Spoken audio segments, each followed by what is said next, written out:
listening to Community Forum on KCCC 930 AM, sponsored by Eddy County, honoring God, country, and family, thriving with industry since 1889. Thank you for listening to Community Forum. My name is Johnny Chandler. I'm the owner of KCCC 930 AM, the host of Community Forum as well.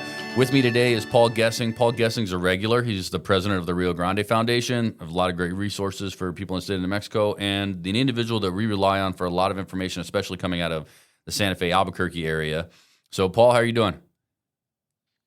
Well, it's been a tough week for our country as we sit and talk about this. Of course, current events, the Ukrainian refugee and her brutal murder on a train in Charlotte, North Carolina, the assassination of Charlie Kirk, which happened this week, and of course, observances of 24th anniversary of 9/11. So a lot of sad events and remembrances happening, not just at the Rio Grande Foundation, but across the country.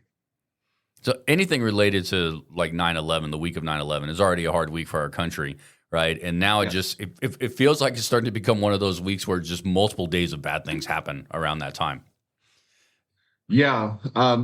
Real quickly, I had the opportunity over the summer with my kids to travel to New York City. We did a whole East Coast swing, went to the 9/11 Memorial Museum and the Freedom Tower. It's great. If you're in New York City, check it out. Highly recommend it. It's very touching, especially for those of us like you and I who were sentient and around at that time. Yeah. And of course, every year goes by, there's a growing new contingent of people for whom 9/11 was predating their lives, or they were too small to remember it.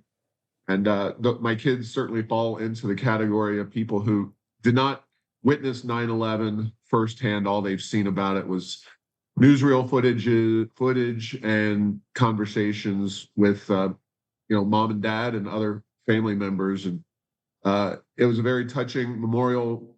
Definitely save a solid day. Check it all out. It was very worthwhile. Yeah, I've been to the 9/11 Memorial myself, but it was before the Freedom Tower was actually built. I went in 2004, so I think maybe it was under construction or something like that. And when I was in New York City and Manhattan specifically at that time, you could still, in 2004, you could still feel the recessionary effects of what 9/11 did to the Manhattans, especially. Like the hotel I stayed in had no restaurant that was open for its entire history, except it still hadn't reopened since 9/11. So you can still feel that. I also went to New York City again for the second time this April. Obviously a way different vibe, but we did not go see the 9/11 memorial that time.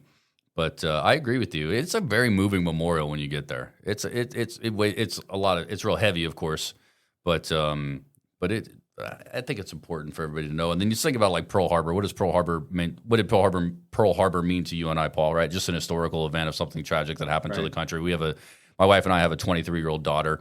And the only thing she knows about it is pictures and photos and video, right? She's 23 even. So we have full-grown adults that did not ever really experience what happened during what our country felt during 9/11. Yeah.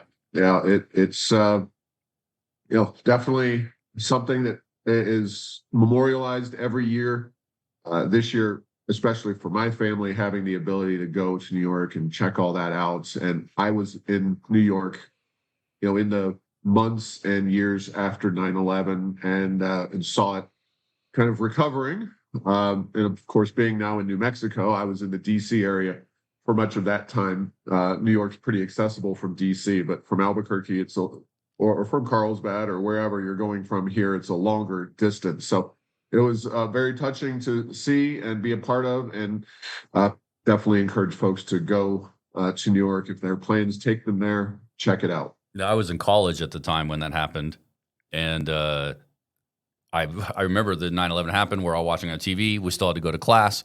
We go into class. The upperclassman or the upper level marketing professor said, "Okay, that's tragic. Let's get to work." I was like, "Could we get one day?" No, you can't get one day. You got to keep going on. Got to keep moving. Well, I was in DC, so I saw smoke coming from the Pentagon. Technically, I was in Alexandria, Virginia, where the National Taxpayers Union, which I worked for at the time, was they were located there.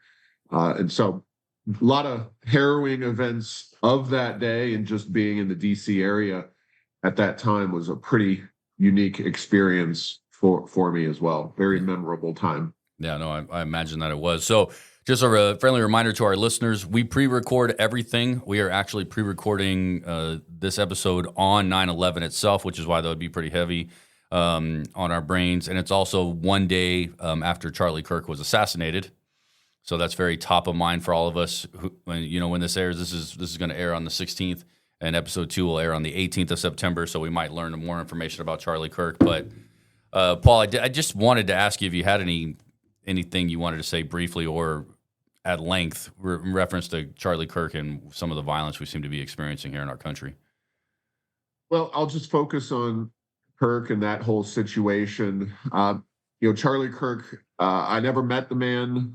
He and I would travel in what you would call parallel but similar worlds, in the sense that Charlie is a much more ostensibly Republican activist working to educate young people about conservative ideology and viewpoints, and really transforming or across the board from moral perspectives, economic perspectives, foreign policy. He tried to engage specifically those college people, young people, and that's of course what he was doing when he was assassinated.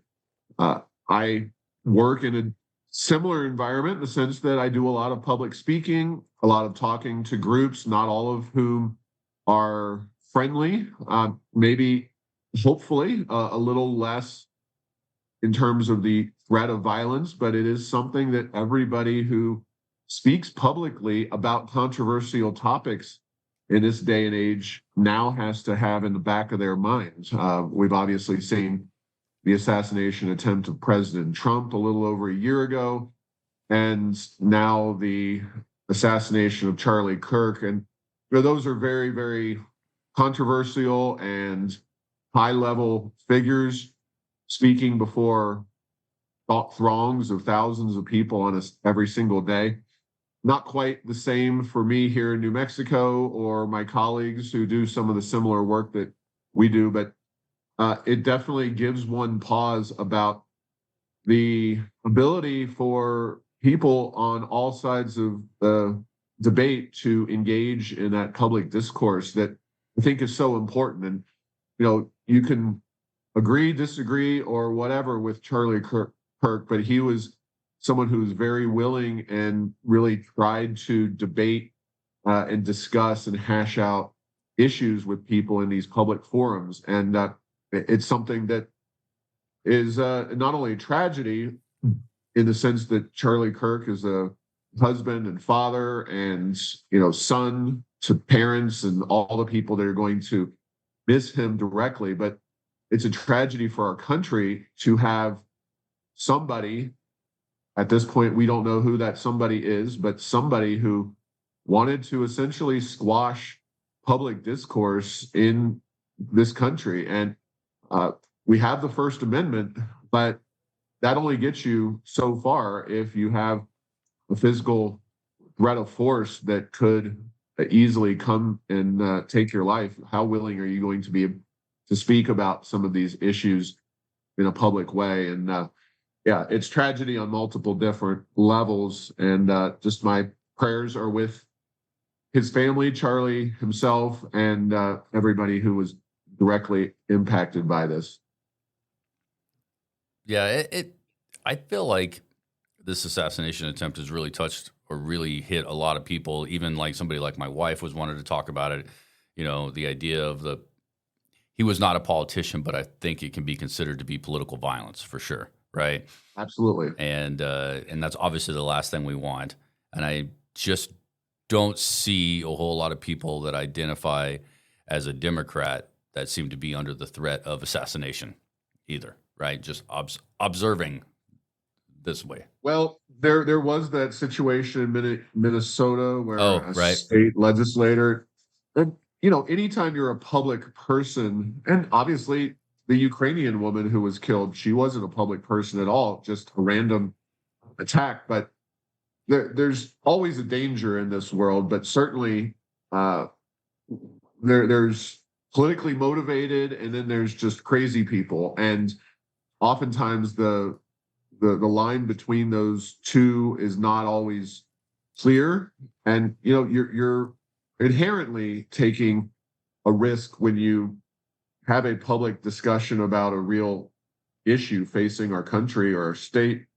And I just hope that we all can tone down the rhetoric, and that you, of all people, respect the just differences of opinion that we all have. And I appreciate this forum and other forums that are available, and certainly podcasts and radio and other opportunities to engage, maybe even more critical and important if people are less willing to speak out. Because Charlie Kirk was, I'm sure they had some security there at the campus. I don't know what kind of security they had, but it becomes prohibitive for people like myself or yourself or others to speak in public at these public events if if there's a real threat of violence being inflicted on them, and you're just not going to find people willing to engage in that kind of activity. Yeah. Well, and then, you can't have Secret Service at every event, essentially, right? Exactly. One other thing I wanted to mention about that is the Ukrainian woman and Charlie Kirk is I want to reference it to the internet in general, right? Pre-internet, I would have gotten this story from the mainstream media, and I never would have seen either one of them actually die. You know what I mean? That video would not have ever been shown. I probably would not have seen it. But because of the internet and the video out there, I've obviously seen both of them, both of the deaths, right? And there's a lot of video around. But I don't know if I like that. I don't like, you're going to watch it. It's like a train wreck almost. You're looking at it, but I don't know if I needed to see that. You know what I mean? I don't know if I needed to see both of them die on camera. That's kind of like irks me. And now that's something that the internet offers. And it has nothing to do with what you do or the Rio Grande Foundation. It's just got me thinking the idea that you can watch these videos. You can literally watch people get shot and killed or stabbed to death, right? And it's just something that typically we were kind of censored from before. So I don't really have any point in bringing that up, except for I don't like the fact that you can see that. It's pretty disturbing, and it makes it more real, and maybe even desensitizes us a little bit when we can watch it that much.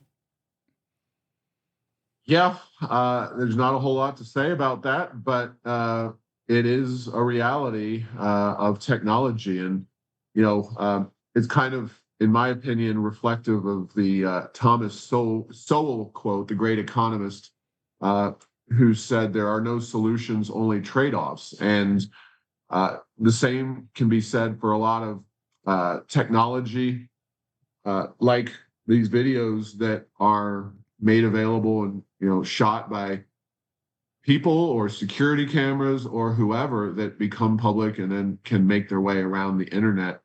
And that's just a reality of the situation.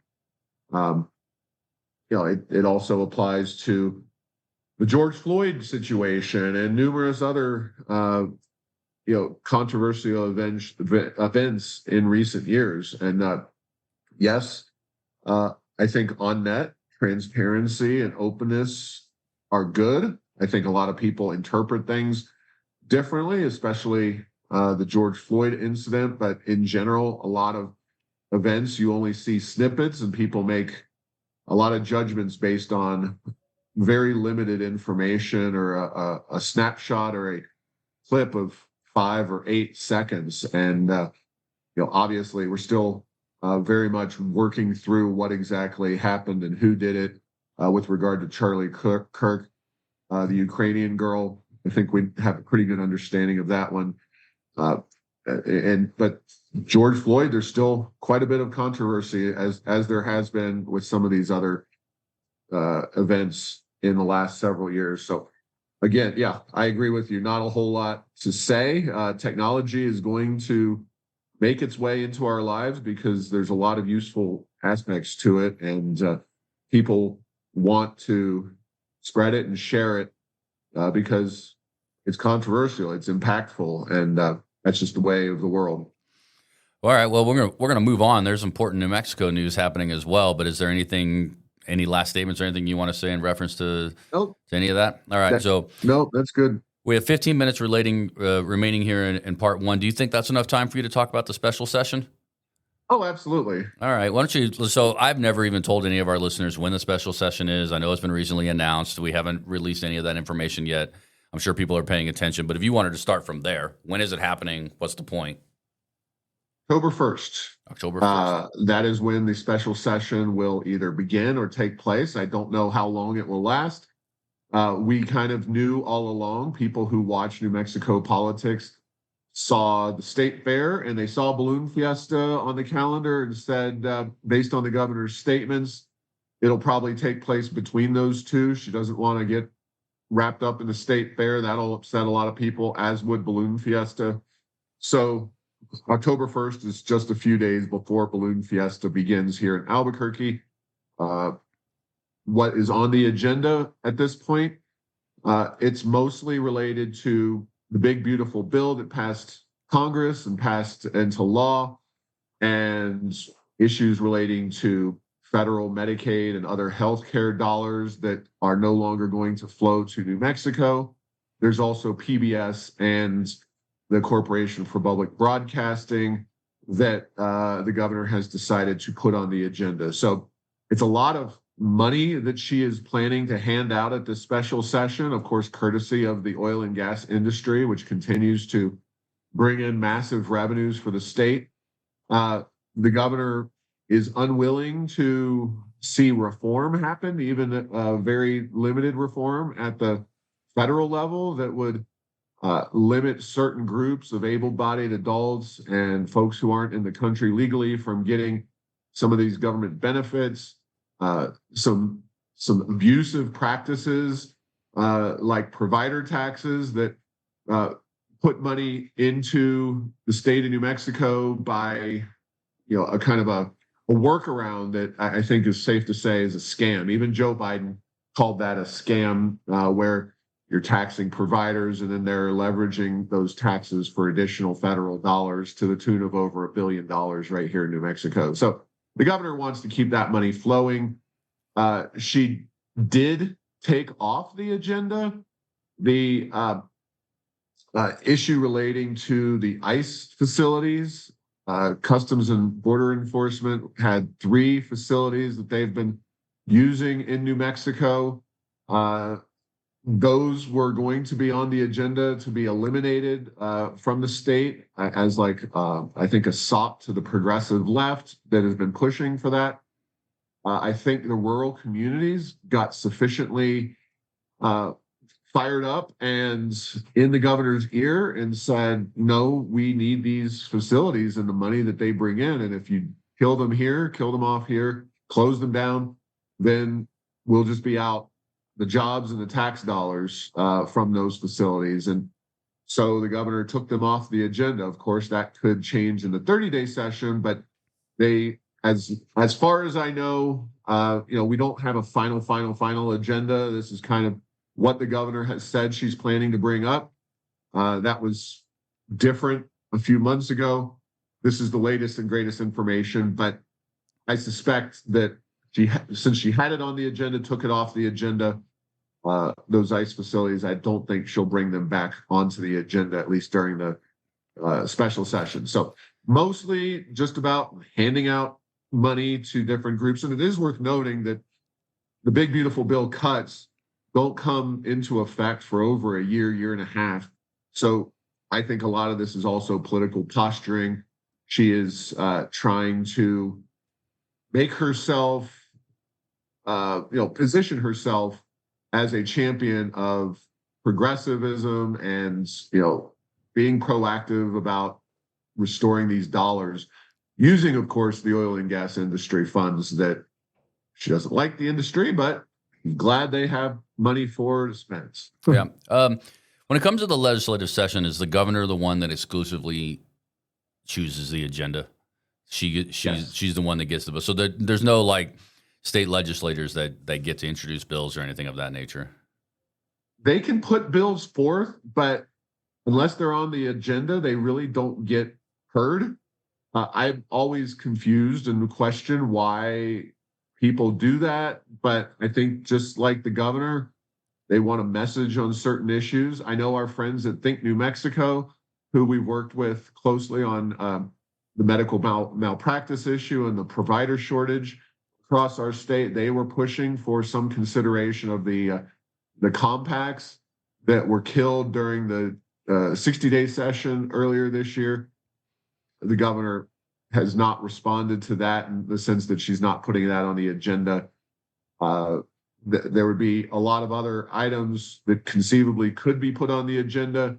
Obviously, a lot of people question the need for the special session and whether, based on the time frame of these reductions in Medicaid, that we're actually it's a worthwhile endeavor to meet in October when you have a 30-day session coming up. But the governor has her own reasons, and she's always been very willing to have special sessions, even when she, like last summer, July, had the crime special session, and it was less than a day, and the Democrats essentially told her, sorry, we're not interested in doing anything about criminal justice reform in New Mexico, and they left. So they can do what's called sine die. It's a fancy Latin term, which means we're getting out of town, we're closing this baby down, and we're leaving. And that's exactly what the legislature did last year. I suspect she'll have a little more traction. Who doesn't like to spend money, especially when you can kind of wrap yourself in the flag of saying, oh, you know, we're solving these problems that those meanies up in Washington, D.C. are inflicting on us. Right. That's what I was going to ask you. You kind of answered that already, but like the likelihood of the legislature saying no to this special session, considering based on what you just said, is that it's basically just going to be doling out cash, right? We're going to be funding programs. They're going to want it. They're going to want to sit there and have their hand out to get some money, right? So this session, exactly. Right. And then so another question related to special sessions, you know, correct me if I'm wrong. That's why I'm asking you. Has the governor called a special session every year that she's been governor? Do you know? I'm not sure if it was every year, because I think one year there were 2, but she's on track for about 7 so far. Right. Of course, we have the 30-day session, and then she's essentially a lame duck. Won't be able to isn't running for re-election. I suspect we won't have a special session next summer because everybody's running for election or re-election. But yeah, she has been very prolific in her calling of special sessions. And at least on the COVID issue, when that was going on and there was a lot of uncertainty around the state budget, and, you know, briefly oil prices, as you recall, dropped below $1 for just a day or so. You know, there was a lot of question marks, and then federal dollars coming in, et cetera, et cetera. So I don't blame her for, you know, 1 or 2 of those sessions, but I think a lot of what she's called special sessions for has been, remember, she called a special session maybe her first year in office on the marijuana issue. A whole special session. Specifically brought them back just to legalize pot. And again, I'm not convinced that that's special session worthy. She obviously got that done, and that's been a pretty impactful policy across the state of New Mexico in some good ways and some bad ways. But this governor, she is not shy about calling special sessions, that's for sure. So I think, we're on our 7th or so since she's been in office. Yeah, and likely to not get rebuked by the lawmakers this time, considering that there's going to be some money to be doled out. You know, and I'm a member of the New Mexico Broadcast Association board. Right, I sit on the board of the NMBA, and I'm a newer board member, so I'm still learning quite a bit. But there is some, real concern about the federal dollars being taken away from the public broadcasting. From the Corporation of Public Broadcasting. I'm a huge PBS fan. That's how I got my start in media.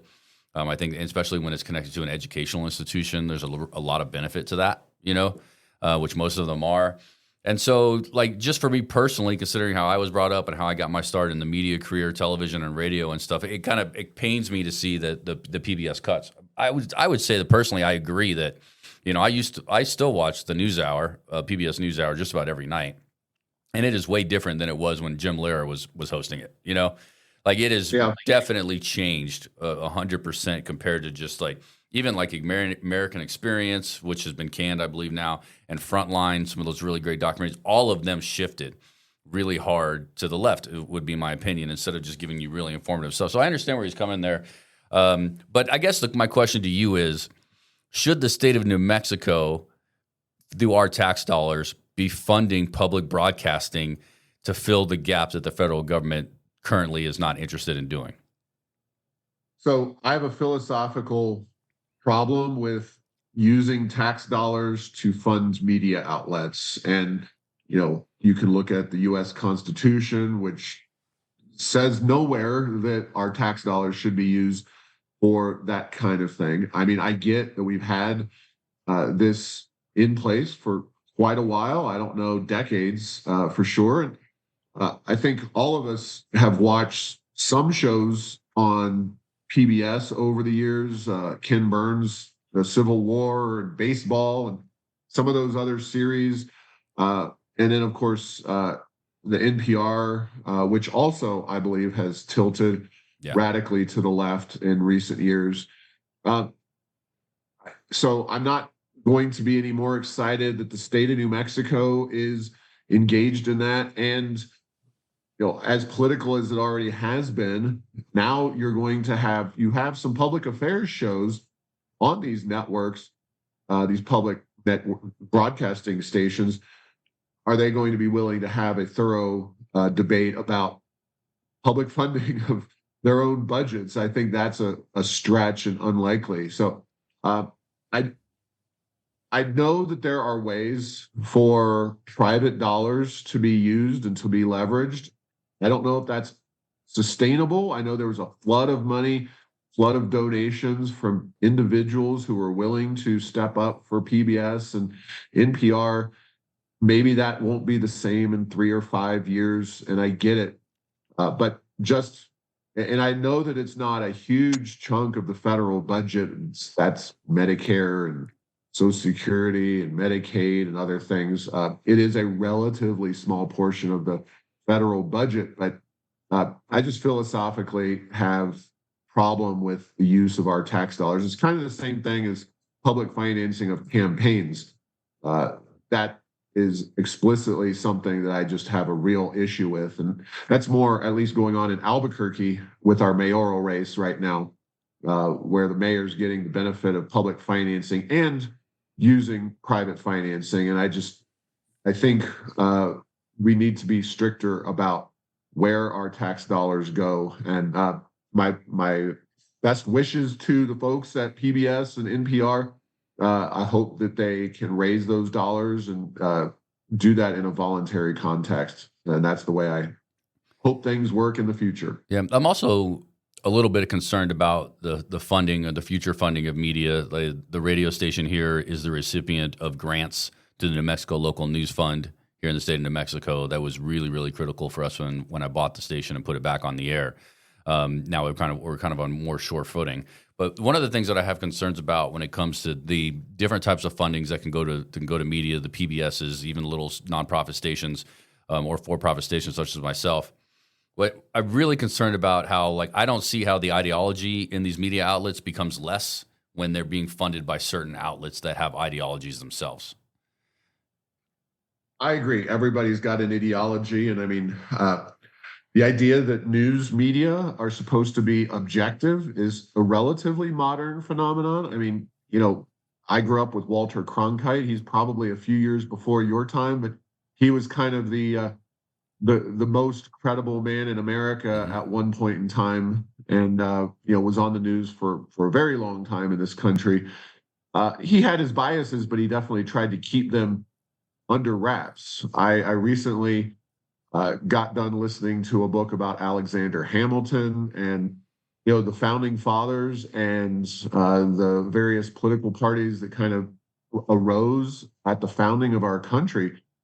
They essentially hired their own people and ran their own newspapers, and they were very partisan, and it got into a lot of very intense mudslinging and whatnot. Of course, Alexander Hamilton died in a duel at the time. So this political violence is not a completely new thing either. It doesn't make it right. It just means that it's kind of a long-term situation, just like the battles over media bias and media credibility. And I don't have a great solution for all of that. I realize that it is a very fraught situation. But we'll just see how it all unfolds with PBS and NPR in the future, and whether they're able to garner enough support from their friends and financial allies. I'm willing to bet that when the dust settles, some pretty big liberal millionaires and billionaires would be willing to step up and do this. I think there's a lot of them that are just waiting in the wings and watching to see who the next president is and whether they just restore all of the funding. And I think that's what the kind of strategy may be for the time being. But if this sticks, if we get a President J.D. Vance or something down the road from President Trump, that might cause a more significant, longer-term reevaluation of funding for the media at the federal level. Yeah, no, that's I think you're absolutely right. That's a very fair statement. Last question on the special session, because we're almost out of time here for part one, but is there anything that you were looking forward to when following the special session? Not especially, given the issues that are at stake and the fact that it's so spending heavy, and that this is something that I think most of the Democrats will gladly jump on board with. I would love to see, the medical provider shortage get some traction in the special session. That's a crisis. I would love to see the education issue dealt with. That's a crisis. But we know that the legislature and this governor have ignored crisis after crisis facing our state. One of those crises is the condition of our roads and bridges. And there's so many issues that need to be addressed, but those barely even get a hearing during a 60-day or a 30-day session. I certainly wasn't holding my breath to see them discussed and evaluated in a special session. So I would prefer that the special session not happen.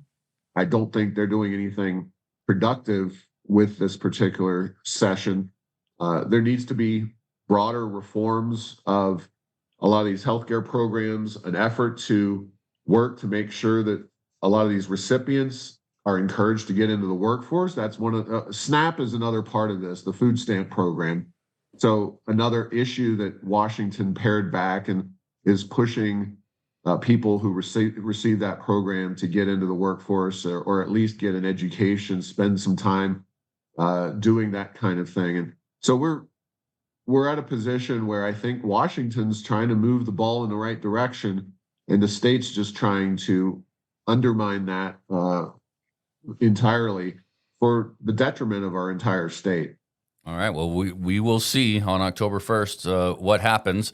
So this is part one with Paul Gessing, the president of the Rio Grande Foundation, riograndefoundation.org, Turning Point New Mexico.com or .org? Tipping Point, not Charlie Kirk's Turning Point. Charlie Kirk's Turning Point, but now that is like ingrained in my head since it's the one day after his unfortunate death, right? So tippingpointnewmexico.com or .org? .com. Tippingpointnewmexico.com, errorsofenchantment.com as well? Yes. Okay. So, and you can find our podcast, Tipping Point New Mexico, is available on Apple, Stitcher, all the podcast platforms. You can watch it online. We have it on YouTube as well. You can go to riograndefoundation.org, errorsofenchantment.com, and tippingpointnm.com. So there's a lot of different ways to get a hold of that show. And of course, you play it as well on your airwaves. Yes, sir. Thank you very much, Paul Gessing. Everybody that's listening, tune in 2 days from now on September 18th for part two. You're listening to Community Forum on KCCC 930 AM, sponsored by Eddy County, honoring God, country, and family, thriving with industry since 1889.